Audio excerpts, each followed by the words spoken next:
ఓం నమో నారాయణాయ శ్రీమతే రామానుజాయ నమః. శ్రీమన్నారాయణ చరణం శరణం ప్రపద్యే. అస్మద్గురుభ్యో నమః. అందరికీ నమస్కారం అండి. పరమ పవిత్రమైన ఈ మాఘమాసంలో మనకి ఈరోజు భీష్మాష్టమి వచ్చేసింది. ఏకాదశి వరకు భీష్మ పంచకము, రోజు తర్పణాలు విడవాలి భీష్మాచార్యులకు. అదేవిధంగా విష్ణు సహస్రనామం చదవడం వల్ల మన మామూలప్పుడు చదివిన దానికన్నా ఎక్కువగా ఫలితాన్ని పొందుతాము. మన కోరికలు నెరవేరుతాయి. మన కుటుంబ సంక్షేమం కోసము ఈ పని ప్రతి ఒక్కరూ చేయాలని విన్నవించుకుంటూ, అదేవిధంగా మనము భీష్మ స్తుతిని పారాయణం చేస్తూ ఉన్నాము. అయితే ఈరోజు మనము 5 శ్లోకాల వరకు చెప్పుకున్నామండి నిన్నటి వరకు. మరి 6, 7, 8 ఈరోజు వరకు అష్టమి కాబట్టి 8వ శ్లోకం 3 శ్లోకాలను వీలైతే 3 శ్లోకాలను ఈరోజు కంప్లీట్ చేసుకుందాము. మరి ఇంకా 6వ శ్లోకాన్ని అనుసంధానం చేసుకుందాం. స్వనిగమమపహాయ మత్ప్రతిజ్ఞాం ఋతమధికర్తుమవగ్లంతో రథస్థః ధృతరథచరణోభ్యయాచ్ బలద్గుః హరిరివ హంతుమిభం గతోత్తరీయః. దీని అర్థం ఏంటో తెలుసుకుందాం. ఇది 6వ శ్లోకం అండి. దీని యొక్క అర్థం ఏంటి అంటే, భీష్మాచార్యుల మీదికి భీష్ముడు ఏం చేస్తూ ఉన్నాడు, బాణాలతోని అర్జునుడి ఆయన గొప్ప విలుకారుడు కదా, విలువిద్య, యుద్ధం తెలిసినవాడు కాబట్టి యుద్ధంలో అర్జునుడి శరీరాన్ని గుచ్చడానికి ప్రారంభించిండు. బాణ పరంపర వేస్తూ ఉంటే అప్పుడు అర్జునుడు ఏం చేయలేకపోతున్నాడు, సవ్యసాచి అయినప్పటికీ కూడా. అలా బాణాలు శర పరంపర వచ్చి పడుతూ ఉంటే కొన్ని కృష్ణుడి మీద కవచానికి కూర్చుకుంటున్నాయి అటు శరీరం. అయితే అప్పుడు ఎప్పుడైతే అర్జునుడికి భీష్ముడు వేసిన బాణాలు తగిలి అతను తిరిగి బాణాలు వేయలేకపోయిండో అప్పుడట శ్రీకృష్ణుడు కోపంగా అయిపోయిండు. ఎందుకు? తన మిత్రుడు, స్నేహితుడు, అతని పక్షాన నిలబడ్డాడు. భగవంతుడే సాక్షాత్తు వెంట ఉండగా రక్షించువారెవరు? తనే రక్షిస్తాడు. కాబట్టి తన స్నేహితుడికి ఎప్పుడైతే తన ప్రాణ సఖుడు కదా, కళ్ళు ఎర్రబడ్డాయట కృష్ణ భగవానుడికి. కోపంతో అతను తన రథం నుండి దునికాడట.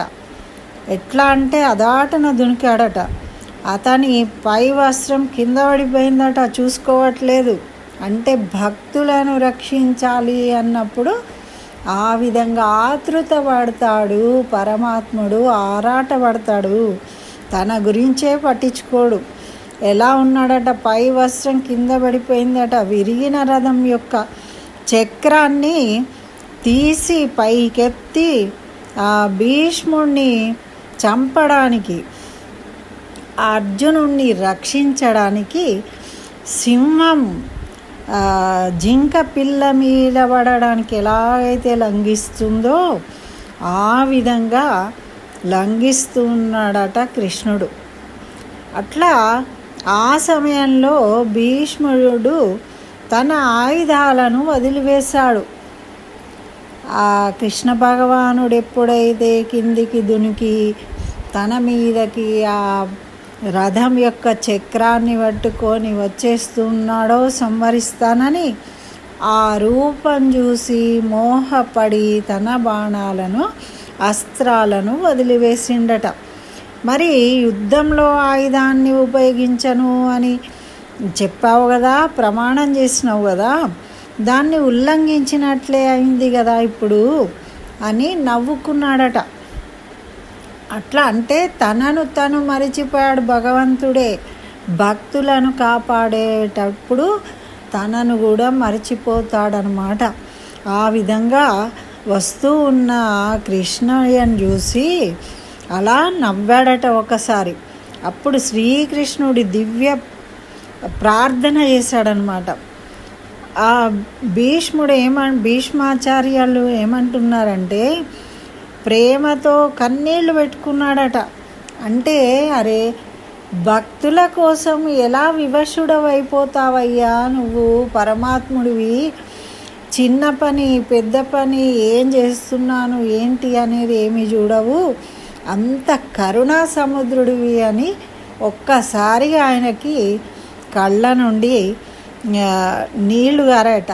అంటే దుఃఖంతోని కాదు, భగవంతుని అంద ఉన్న ప్రేమతో తను కన్నీళ్ళు కారడం ప్రారంభమైనయట. ఆ విధంగా అయితే దీన్నే మనకు ఇక్కడ నాకు ఇది కూడా చెప్పాలనిపిస్తుందండి.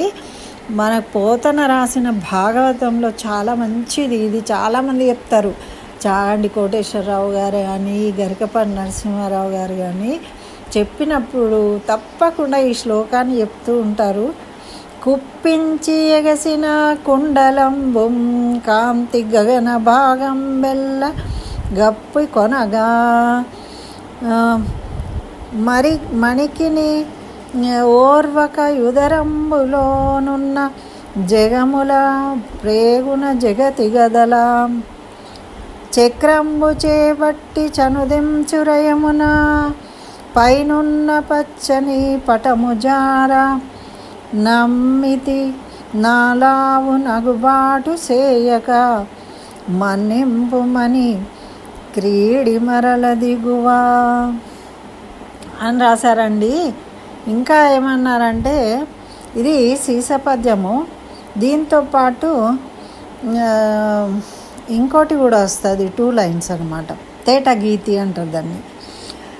గరికి లంఘించు సింహంబు కరణి మెరసి నేడు భీష్ముని జంపుడు నిన్ను గాతు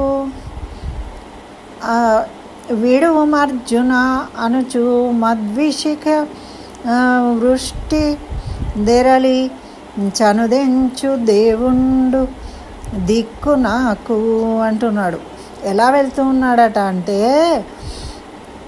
ఆనాడు రణక్షోణిలో నా బాణవర్షాన్ని భరించలేక నా మీదికి దుమికే నా స్వామి వీర గంభీర స్వరూపము ఏదైతే ఉందో, ఇప్పటికీ నాకు కన్నులకు అంపశయ మీద ఉంది కదా చేసేది, అప్పటిది ఇప్పటికీ కనిపిస్తుంది, నా కన్నులకు కట్టినట్టుగా కనిపిస్తుంది చూస్తూ ఉంటే. కుప్పించి పైకి ఎగిరినప్పుడు ఒక్క వదులుటున ఎగిరాడట, దునికాడట పైనుండి. ఆ చెవులకు పెట్టుకున్న కుండలాల కాంతులు చక్కగా గగన మండలం నిండా వ్యాపించిపోయిందట వాటి యొక్క మెరుపు.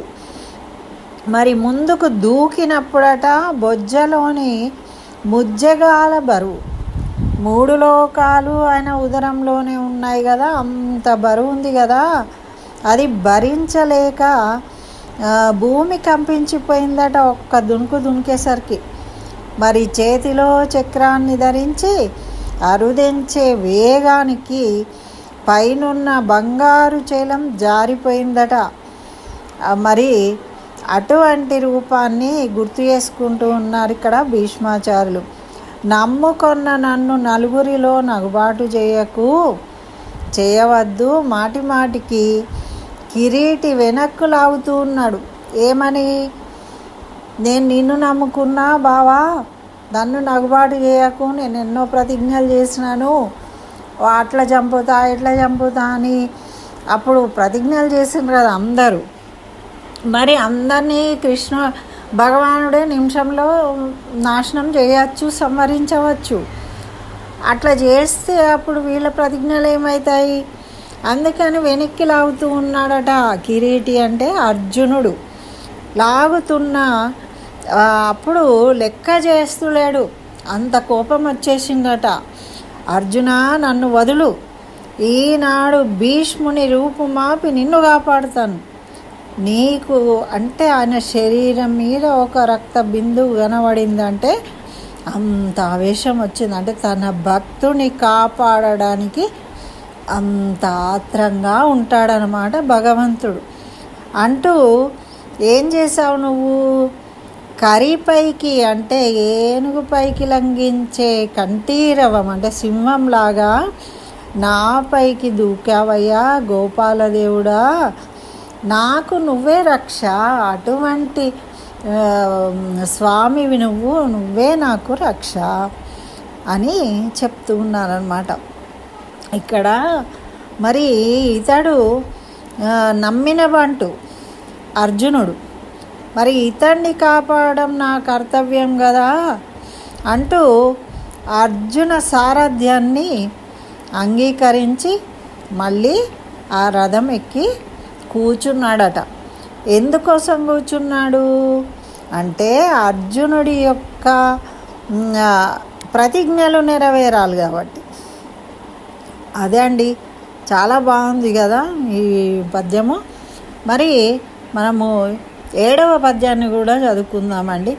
శీత విశిఖ హతో విషీర్ణదంశః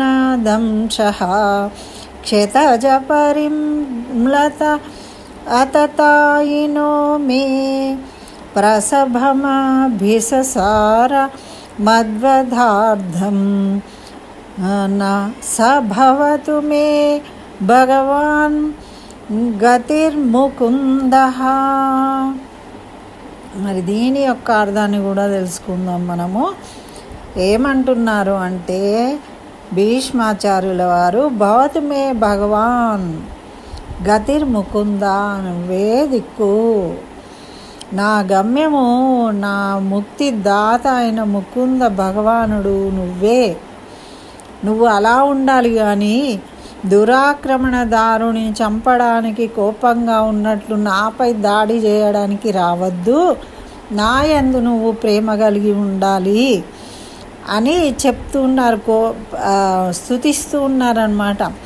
మరి అతని కవచం విరిగినప్పుడు అతని శరీరము గాయపడినట్లు అనిపించింది కదా. మరి నా పదునైన బాణాలు గుచ్చడము, రక్తం ప్రవహించడం ఎవరి పట్ల? అర్జునుడి మీద బాణాలు వేసినప్పుడు అతని శరీరం నుండి రక్తం ఎప్పుడైతే ప్రవహించిందో అతని మీద ప్రేమతోని రక్షించడానికి ఏ విధంగానూ ప్రేమ ఆతృత పడ్డావో ఆ విధమైన ప్రేమ నా మీద చూపించు, నన్ను నీ పాదాల యందు ప్రేమ కలిగేటట్టు చెయ్యి, అంతేగాని నా మీద దాడి చేయవద్దు. ఓ ముకుందా, నువ్వే నాకు దిక్కు అని చెప్తూ ఉన్నారు. మరి ఇంకా 8వ శ్లోకాన్ని కూడా చెప్పుకుందామండి. విజయరథ కుటుంబ ఆతతోత్రే ధృతహయరశ్మిని తచ్రియే క్షణీయే భగవతిరతిరస్తు మే ముమూర్షోర్యమిహి నిరీక్ష హతగత స్వరూపం.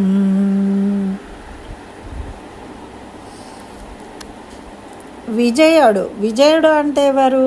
అర్జునుడు. మరి ఈ మరణ సమయం అంటే భీష్మాచార్యులకు మరణ సమయం ఆసన్నమైంది కాబట్టే వాళ్ళు రాగానే స్తుతిస్తూ ఉన్నాడు భగవంతుణ్ణి. సాక్షాత్తు భగవంతుణ్ణి దర్శించుకుంటూ ప్రాణాలను వదిలాడు భీష్మాచార్యులు. ఎంత గొప్పవారండి. మరి అయితే విజయుడి కోసము రథసారథి పాత్రను పోషించావు. అటువంటి పరమాత్మపై నా ప్రేమ ఉండాలి. నువ్వు ఒక భక్తుడు అంటే ఒక స్నేహితుడు, మిత్రత్వంతో సాక్షాత్తు భగవంతుడైన వాడు దిగివచ్చి అతన్ని రక్షించడం కోసం రథసారథిగా ముందు నిలబడ్డావు.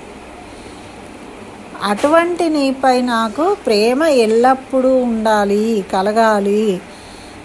ఒక చేతిలో కొరడా, మరో చేతిలో గుర్రపగ్గాలు పట్టుకొని ఆయన నన్ను చాలా మనోహరంగా చూస్తూ యుద్ధభూమిలో మరణించిన వారు. మరి ఎలా ఉన్నాడు కృష్ణుడు? ఒక చేతిలో కొరడా పట్టుకుంటారండి, ఇంకో చేతిలో గుర్రాలని పగ్గాలు పట్టుకుంటారు. అంటే ఆపాలన్నప్పుడేమో బ్రేక్ వేయాలన్నప్పుడు పగ్గాలు లాగుతారు, ఆగుతుంది. ఉరకాలన్నప్పుడు కోడాతో కొడతారు, ముందుకు ఉరుకుతూ ఉంటాయి. అట్లా చేస్తూ ఉన్న కృష్ణ భగవాన్ని చూస్తూ చూస్తూ చూస్తూ మరణిస్తూ ఉన్నారు అందరూ సైనికులు. ఎవరు? శత్రు సైన్యంలో వాళ్ళు. మరి శత్రు సైన్యంలో ఆ పరమాత్మను చూస్తూ స్మరిస్తూ అలా ప్రాణాలు విడిచిన వాళ్ళందరూ కూడా స్వర్గానికి చేరుకుంటున్నారు. చూడండి, రామాయణంలో కూడా యుద్ధం అయిన తర్వాత ఇంద్రుడు వచ్చాడట. వచ్చి సంతోషపడితే ఇంతమంది చనిపోయారు కదా అని బాధపడ్డాడట. బాధపడితే రాక్షసులను, కోతులను, మరి వీళ్ళందరినీ కూడా పునర్జీవులను చేయాలా అని అడిగిండట. అంటే చెయ్యమంటే కోతులనైతే పునర్జీవులం చేయొచ్చు, కానీ రాక్షసులను చేయరాదట. ఎందుకు అంటే వాళ్ళందరూ కూడా ముక్తి పొందిండ్రు. ఎందుకు? రాముణ్ణి వాళ్ళ కళ్ళతో చూస్తూ రాముణ్ణి చంపాలి అనుకుంటూ రాముడు రాముడు అనుకుంటూ వాళ్ళు ప్రాణాలు వదిలిండ్రట.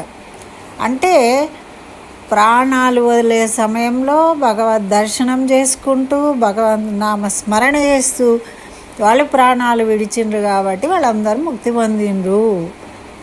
కానీ ఇటువైపు ఉన్న కోతులేమో రావణాసురుని చంపాలి, రాక్షసులను చంపాలి అనుకుంటూ యుద్ధం చేసిండ్రు కాబట్టి వాళ్ళు ముక్తి పొందలేదట. అలా ఇక్కడ కౌరవ సేనలో ఉన్న వాళ్ళందరూ కూడా ముక్తి పొందుతున్నారట. వాళ్ళందరూ కూడా యుద్ధ భూమిలో మరణించిన వారు తమ శాశ్వతంగా ముక్తి పొందుతున్నారు. అలా జరుగుతుంది. నిన్ను చూసిన వాళ్ళు కంటితో దర్శించుకున్నంత మాత్రాన అటువంటి నీ పాదాల మీద నాకు ప్రేమ నిలిచి ఉండేటట్టు చెయ్యి కృష్ణ ముకుంద అని భీష్మాచార్యుల వారు స్తుతిస్తూ ఉన్నారు. ఈరోజు 8వ శ్లోకం వరకు చెప్పుకున్నామండి. ఇంకా రేపు 9, 10, 11 ఏకాదశికి మనకు ఈ స్తోత్రం కూడా కంప్లీట్ అవుతుంది.